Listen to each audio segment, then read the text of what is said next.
বন্ধুরা, আজকে আমি পকোড়ার দুটো রেসিপি নিয়ে এসেছি। আমি আজকে চিকেন ব্রেড পকোড়া, লঙ্কার পকোড়া বানিয়ে দেখাবো।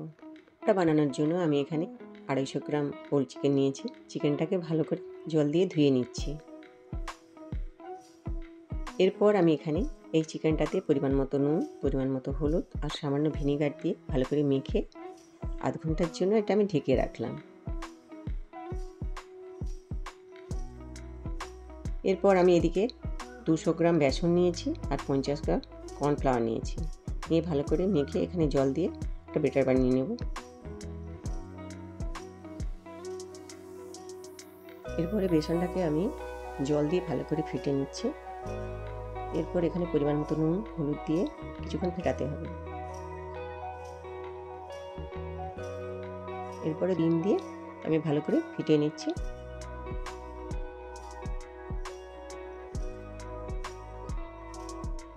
উপর থেকে একটা ঢাকা দিয়ে কিছুক্ষণের জন্য রেখে দেবো। এদিকে যে চিকেনটাকে আমি নুন হলুদ মাখিয়ে রেখেছিলাম সেটা থেকে কিছুটা জল বেরিয়ে গেছে। এবার ওটাকে আমি ছেঁকে একটা মিক্সিতে পেস্ট করে নিচ্ছি। এরপরে ওই চিকেনটাকে একটু ফ্রাই করার জন্য আমি এখানে একটা কড়াইতে তেল আর কয়েকটা কাঁচা লঙ্কা দিয়ে দিচ্ছি। এরপর দুটো পেঁয়াজ কেটে রেখেছিলাম, পেঁয়াজ দুটো দিয়ে দিচ্ছি। আর আদা রসুনের পেস্ট করে রেখেছি, রসুন বাটাটাও দিয়ে দিলাম। এরপরে আদা বাটাটা দিয়ে কিছুক্ষণ এভাবে নাড়বো। তারপরে একটা টমেটো দিয়ে দিলাম। দিয়ে কিছুক্ষণ নাড়ার পর আমি এখানে পরিমাণ মতো নুনটাও দিয়ে দিচ্ছি। যখন টমেটোটা খুব সুন্দরভাবে গলে যাবে আর পেঁয়াজগুলো সুন্দর ভাজা হয়ে যাবে তখন আমি এখানে হলুদটাও পরিমাণ মতো দিয়ে দিলাম। এরপরে এখানে আমি কাশ্মীরি লঙ্কা কিছুটা দিয়েছি, একটু অল্প করে সামান্য পরিমাণে আমি ধনে গুঁড়ো দিয়েছি। আমি চিকেনটা পেস্ট করে রেখেছিলাম ওর মধ্যে দিয়ে দিলাম, দিয়ে কিছুক্ষণ এভাবে নাড়বো। এরপর আমি এখানে ঝালের জন্য একটু লাল লঙ্কা দিয়ে দিলাম।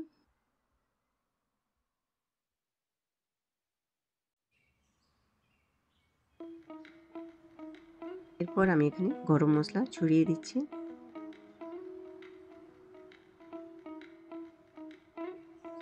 আর স্বাদের জন্য অল্প করে আমি দিয়ে দিচ্ছি। একটা পাত্রতে আমি নামিয়ে নিচ্ছি।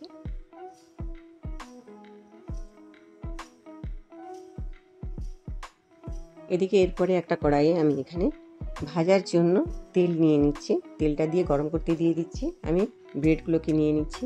ব্রেডের মধ্যে আমি প্রথমে ওই চিকেন এটাকে ওর মধ্যে পুরটাকে আস্তে আস্তে দিয়ে দিচ্ছি। পুরোটা ভর্তি করে দেওয়া যাবে না, তাহলে পুরটা বেসনের মধ্যে গলে পড়ে যাবে।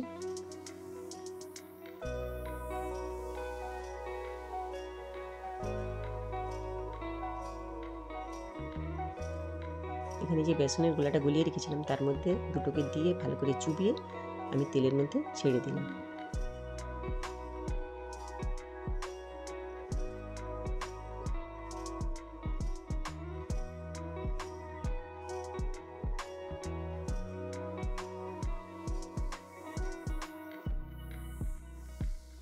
এখানে তেলটাকে খুব হাই ফ্লেমে রাখা যাবে না, মিডিয়াম ফ্লেমে রেখে আমাদেরকে উল্টে পাল্টে ধীরে ধীরে আমি এটাকে ভেজে নিচ্ছি।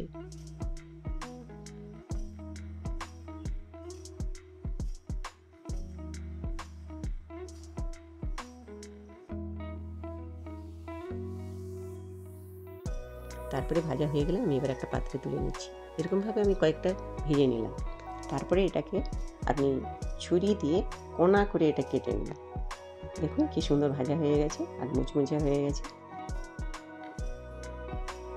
লঙ্কার পেছনটা ভালো করে কেটে ওর ভিতরে যে বীজগুলো আছে আমি সেগুলো ছুরির মাধ্যমে বের করে নিচ্ছি।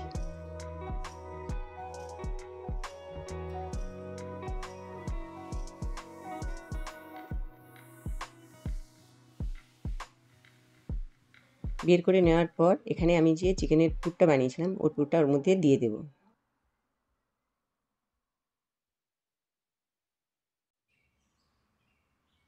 যে বেসনের ব্যাটারটা বানিয়ে রেখেছিলাম এবার আমি ওর মধ্যে ডুবিয়ে ওই তেলের মধ্যে, তেলটা গরম হয়ে গেছে, ওর মধ্যে ছেড়ে দিলাম।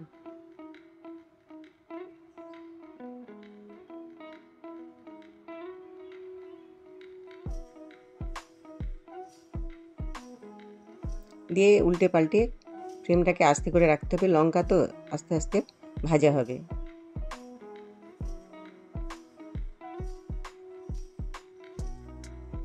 লঙ্কার ছালটা মোটা আছে, সেই জন্য আমাদের একটু টাইম লাগবে ওটা ভাজতে।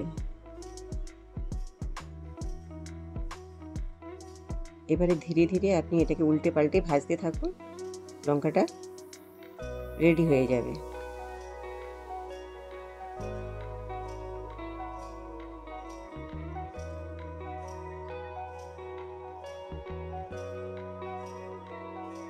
আপনিও এইভাবে বাড়িতে বানিয়ে ফেলুন ব্রেড চিকেন পকোড়া আর লঙ্কার পকোড়া।